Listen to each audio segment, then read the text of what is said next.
नमस्कार सर्वांना, आपले स्वागत आहे आपल्या आवडत्या केडी जंगम या यूट्यूब चॅनलमध्ये। आजच्या व्हिडिओमध्ये आपण नवरात्रीच्या 9 दिवसांमध्ये काय करावे व काय करू नये याबद्दलची माहिती आजच्या व्हिडिओमध्ये पाहणार आहोत।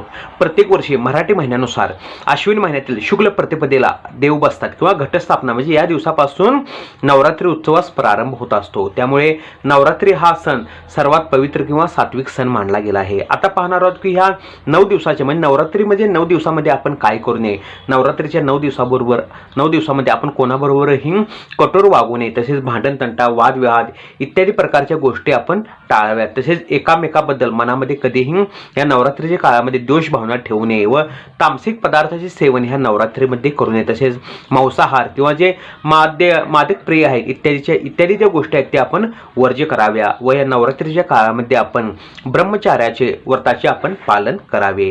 या गोष्टी आपण नवरात्रीच्या काळामध्ये करू नये। आता पाहणार आहोत की आपण नवरात्रीच्या 9 दिवसामध्ये काय करावे।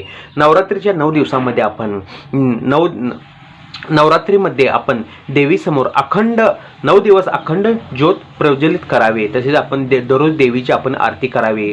आपण स्वतःवरती आत्मसंयम ठेवावा व आपले शरीर व आपले घर हे नवरात्रीच्या काळामध्ये आपण स्वच्छ सुंदर व प्रसन्न ठेवावे। तसेच या नवरात्रीच्या काळामध्ये आपण देवीची उच्च कोटीची सेवामध्ये आपण दुर्गा चालिसाचे पठण करावे। तसेच जे दुर्गा सप्तशती आहे या पवित्र ग्रंथाचे आपण ह्या नवरात्रीच्या काळामध्ये पठण करावे व हे दुर्गा सप्तशतीचे ग्रंथाचे पठण करताना आपण कोणाबरोबर बोलू नये याची आपण काळजी घ्यावी। व नवरात्रीच्या काळामध्ये जर आपल्याला उपवास असेल तर आपण जे उपवासाचे पदार्थ आहेत त्याचे आपण सेवन करावे। तसेच जे सात्विक अन्न आहे ते सात्विक अन्न आपण ह्या नवरात्रीच्या काळामध्ये ग्रहण करावे।